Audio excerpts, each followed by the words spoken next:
Hey everybody, welcome to another installment of the Post Show, where today we're going to use big words like installment. I don't usually say that. And then use other big words like obsession. Do you have an obsession this week? That's not a big word. It's not a small word. You're just talking about solely in length. You're not talking about whether the meaning is big. I think it's a pretty big meaning. I think most people know what the word obsession means. All right, so we're going to talk about this week how we're arguing constantly. Can't agree on anything. You should go first. I haven't thought of mine yet. Well, spoiler alert, I haven't thought of mine yet either. Which I guess is just a reminder that you don't have to have an obsession every week. No. You can just say, what's something that you like? Like, you like to sous vide things. Sure. We can insert a photo here of what's currently sous videing on our stove. And it looks like a science experiment.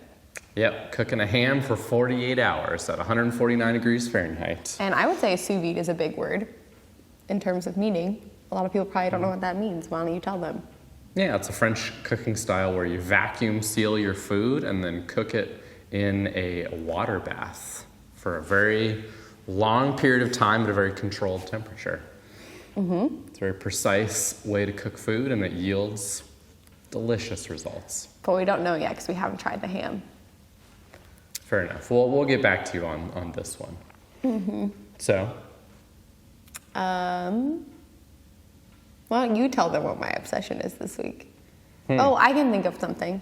I've been watching a couple of videos that have popped up on my Facebook about reptiles, like different really cool type of like prehistoric, we know that crocodiles are prehistoric, but anyways, like albino crocodiles, and learning a lot about like snake eggs and how scorpions carry their babies on their backs until they're big enough and then they eat them. Crazy stuff. So I wouldn't say that that's an obsession, but it's something I've been intrigued by this week. A diversion. Something I've been learning about reptiles. Yeah. Well, I learned a lot from Ross's sermon. I don't know about you. If you haven't listened to it, highly recommend checking out our podcast. It's, of course, on YouTube and on Facebook as well. And on our website. It's literally everywhere.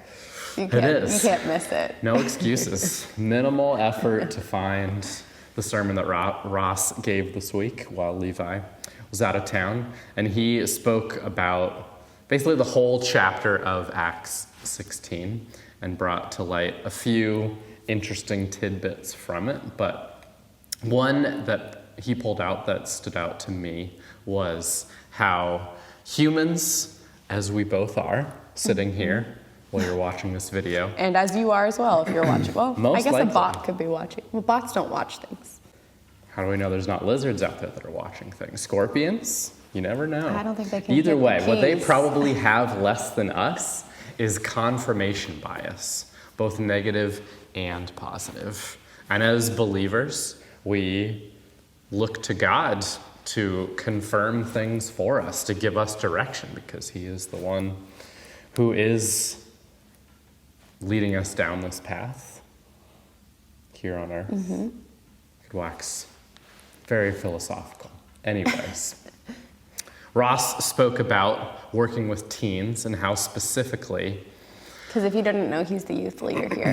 he is the youth leader, and he was relating choosing a college with what it means to be a human and to look for confirmation and to ask God to give us signs and wonders to help our unbelief and to order our lives. And specifically how, when it comes to choosing a college, we so often are forced very quickly to make a decision. And along with that comes the usually clear, pretty quickly sign that this is not the right place for me. And I know it as soon as I step foot on that campus, like, yep, I'm not feeling this. This is not for me. But what about the opposite?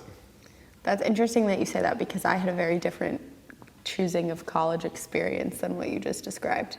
And I was going to go off on a little tangent of saying that while, yes, you may have those moments of feeling like this place is not the right place, you could also step on like 7 different campuses and think like, oh, this place is like good, like this could be fine. And when I was choosing a college, I it's not that I didn't want to go to college. I'm really glad that I went to college. But I was not like overly excited about the idea. I was kind of just like, okay, well, I don't really have anything else to do, and my parents are gonna pay for this so long as I pick a school within certain requirements. And so I guess I should go to college. And you went. And I went and toured many different colleges, applied to a lot of different colleges, and got into many of them. And I didn't know what to do. I was like, they all seemed great. I was like, I could see myself at every single one of these colleges. There was not a campus that I stepped on that I was like, ooh, no thank you.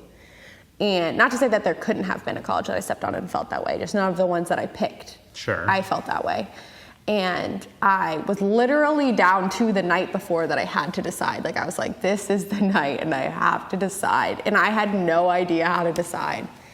And I just picked one. Like, I literally was just like, I'm just gonna go to Virginia Tech. Like, just see what happens. And it turned out being great. And it was 100% the place that I was supposed to be. And I had met so many people and just like definitely made me the person that I am today. And God definitely orchestrated that. But it wasn't like this big moment that I felt super sure. Like, I was just like, I literally just decided. And I was like, well, I guess I'm gonna go to Virginia Tech. I had no reasons. There was no reason why. I just picked it because I was on a deadline and I needed to pick it. Interesting. So I guess that's in contradiction to what. But I think that a lot of people, actually, I know people that have had a similar experience that I've talked to recently. So I understand that it's so much harder, especially when sometimes there's only one wrong choice, but a lot of right choices. Like, I think we think that the will of God is like so narrow that it's always like this choice or that choice, and one is right and one is wrong. When in reality, there could be multiple wrong choices and multiple right choices because God is so creative. Right, and so often our anxiety makes us believe that making the wrong choice is going to bring us outside the grace of God somehow. Yeah, or and that it's not possible. Or that even that God can't work within the wrong choice. Right. Which he can. Always, and he So, does. He's quite good at As it. a very anxious person, I've talked about that on here before. I have a lot of anxiety about a lot of different things. I did not when I was choosing a college because I had not yet experienced anxiety when I was that age. But I would encourage you to not get too caught up in it and to sometimes don't be afraid to just make the decision that like you want to make. That like God might want you to just be happy and your will might be aligning with his will to be like, oh, that's actually what I had planned for you. And that's what you want to do too. So great. Yeah. He's not like always trying to like steer us down this path that we don't want to go, like kicking and screaming. Sometimes he is, but that's just because it's on us. Yes. Our God can certainly be wrathful, but I think most of the time he's very benevolent. Yes. I'd say he's always benevolent, but sometimes there's wrath involved. Yeah. Well. All right. That was a big kind of rambling mess, but thanks for coming. We're glad you're here. See you next time.